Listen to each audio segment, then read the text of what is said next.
शेतकरी मित्रांनो नमस्कार, स्वागत आहे तुमचं पुन्हा एकदा आपल्या कृषीवेद चॅनलच्या नव्या शेतीविषयक व्हिडिओमध्ये। शेतकरी मित्रांनो, हा आपला 6000 झाडांचा सिम्बा व्हरायटीचा टरबूजाचा प्लॉट आहे। तर मित्रांनो, आता याची जी काही फ्लॉवरिंग आहे ती सुरू झालेली आहे व फ्लॉवरिंग स्टेज मध्ये आपण याला कोणतं फवारणी नियोजन हे केलं पाहिजे, त्याचबरोबर हे जे काही सध्याचं वातावरण झालेलं आहे, दुपारी ऊन पडतंय आणि संध्याकाळी थंडी वाजते, यामुळे आपल्या पिकामध्ये बुरशीजन्य रोगांचा प्रादुर्भाव हा सर्वात जास्त त्या ठिकाणी दिसून येतो।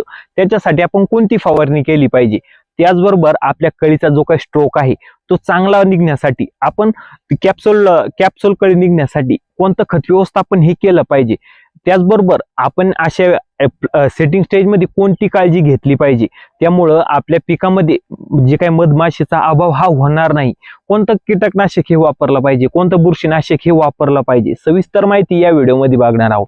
त्याच्यामुळे व्हिडिओ स्किप न करता शेवटपर्यंत बघा व तुम्ही जर आतापर्यंत आपल्या चॅनलला सबस्क्राईब केलं नसेल तर चॅनलला प्लीज सबस्क्राईब करायला अजिबात विसरू नका।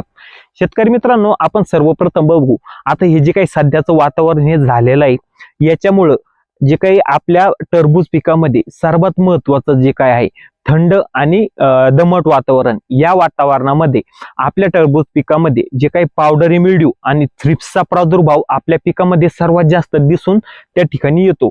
त्याच्यामुळं आपल्या पिकामध्ये आपल्याला फवारणी नियोजन करणं खूप महत्वाचं आहे व त्याचबरोबर आता जी काही फ्लॉवरिंग अवस्था ही सुरू झालेली आहे, त्याच्यामुळं मधमाशीला घातक असं कीटकनाशक आपल्याला फवारणीमध्ये वापरायचं नाहीये, जेणेकरून मधमाशीला त्रास होऊन ते आपल्या जे काही प्लॉट मधून निघून जाऊन आपल्या सेटिंगला त्या ठिकाणी फटका त्या ठिकाणी बसू शकतो। तर मित्रांनो, त्यामध्ये मग आपण कोणती फवारणी ही केली पाहिजे, तर मित्रांनो ही फवारणी करताना आपल्याला एक बेस्ट कीटकनाशक घ्यायचं आहे, एक बेस्ट बुरशीनाशक घ्यायचं आहे आणि कळीचा स्ट्रोक चांगला निघण्यासाठी व कळीची सेटिंग व्यवस्थित होण्यासाठी आपल्याला एक विद्राव्य खताचा वापर या फवारणीत करायचा आहे। तर मित्रांनो, याच्यामध्ये मग आपल्याला जे काही अवतार जे काही बुरशीनाशक आहे ते आपल्याला 2 ग्राम प्रति लिटर, त्याच्यासोबत जे काही ग्राशिया कीटकनाशक आहे ते 1 ml प्रति लिटर आणि त्याच्यासोबत जे काही 13-0 जे काही 45 विद्राव्य खत आहे ते आपल्याला 4 ग्राम प्रति लिटर पाण्यासाठी वापरून फवारणी करायची आहे। मित्रांनो, ही फवारणी झाल्यानंतर आपल्याला 2 ते 3 दिवसानंतर लगेच आपल्याला दुसरी फवारणी ही करायची आहे। मित्रांनो, सेटिंग अवस्थेमध्ये आपल्या टरबूज पिकाला सर्वात महत्वाचं जो काही अन्नद्रव्य आहे त्याची गरज असते ती म्हणजे झिंक, बोरॉन आणि कॅल्शियम। मित्रांनो, ह्या तिन्ही अन्नद्रव्याचा जी काही फवारणी आपल्याला टरबूज पिकामध्ये करायची आहे, मग याच्यामध्ये आपल्याला लिक्विड फॉर्म मधले जे काही यारा कंपनीचे स्टॉपिड, झिंक आणि बोरॉन याची फवारणी ही करायची आहे। मग याच्यामध्ये जे काही स्टॉपिड आहे ते आपल्याला 2 ml प्रति लिटर, जे काही झिंक आहे ते 0.5 ml प्रति लिटर आणि त्याच्यासोबत जे काही कॅल्शियम आहे ते 1 ml प्रति लिटर पाण्यासाठी वापरून त्या ठिकाणी फवारणी ही करायची आहे।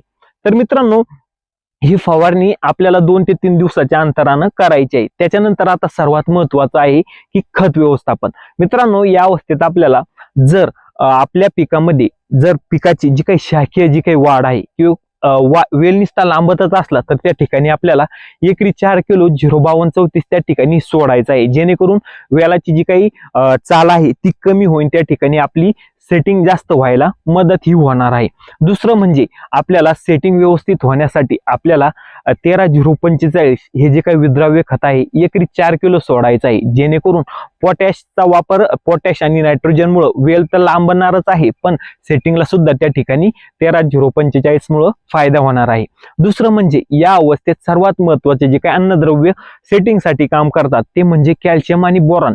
तर मित्रांनो, आपल्या प्लॉटला आपल्याला 500 ग्राम कॅल्शियम आणि 500 ग्राम बोरॉन याचं सुद्धा फर्टिकेशन त्या ठिकाणी या स्टेज मध्ये करायचं आहे, जेणेकरून जे काही फ्लॉवरिंग व्यवस्थित होऊन आपल्या पिकामध्ये जे काही सेटिंग आपल्याला सर्वात जास्त व्हायला मदत ही होणार आहे। तर मित्रांनो, व्हिडिओ आवडला असेल तर व्हिडिओला लाईक करा, हा व्हिडिओ आपल्या इतर जे काही टरबूज उत्पादक शेतकऱ्यांना शेअर करून चॅनलला सबस्क्राईब करायला अजिबात विसरू नका। धन्यवाद।